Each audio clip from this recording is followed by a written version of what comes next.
2 বছর আগে পশ্চিমবঙ্গের বিধানসভা নির্বাচনে বিজেপির হয়ে লড়েছিলেন টালিউড অভিনেত্রী শ্রাবন্তী চ্যাটার্জি।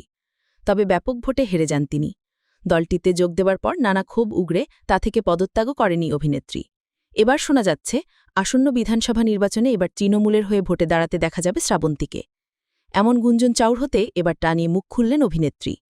সম্প্রতি পশ্চিমবঙ্গে তৃণমূল কংগ্রেসের শহীদ দিবস উপলক্ষে আয়োজিত এক অনুষ্ঠানের মঞ্চে উপস্থিত ছিলেন শ্রাবন্তী। সেই থেকেই শুরু হয় গুঞ্জন, তৃণমূলে কি এবার নাম লেখাতে চলেছেন অভিনেত্রী? এই বিষয়ে ভারতীয় একটি গণমাধ্যমকে দেওয়া সাক্ষাৎকারে শ্রাবন্তী বলেন, এখনই কিছু বলা সম্ভব নয়, তবে সেই সময় যদি তৃণমূল কংগ্রেস ও মুখ্যমন্ত্রী মমতা বন্দ্যোপাধ্যায় আমাকে যোগ্য মনে করেন, তাহলে আমি দলের সঙ্গে আলোচনা করেই সিদ্ধান্ত নেব। রাজনীতির বিষয়ে এখনও আমি পুরোপুরি স্বাবলম্বী নই। আগে সব বুঝে নিতে হবে, তারপরই সামনে এগোব, না হলে নয়।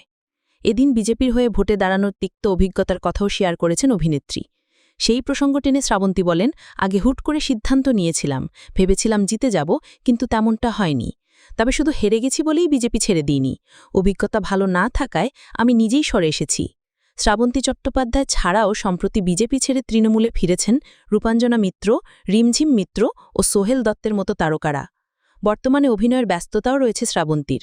সম্প্রতি মুক্তি পেয়েছে তার অভিনীত সায়ন্তন ঘোষালের সিনেমা রবীন্দ্র কাব্যরহস্য, যেখানে তার সঙ্গে ছিলেন ঋত্বিক চক্রবর্তী।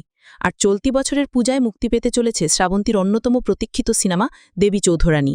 ছবিটিতে নাম ভূমিকায় রয়েছেন তিনি, আর ভবানী পাঠকের চরিত্রে থাকছেন প্রসেনজিৎ চ্যাটার্জি। সব মিলিয়ে ক্যারিয়ারে বেশ সুবাতাস বইছে এই টালি অভিনেত্রীর।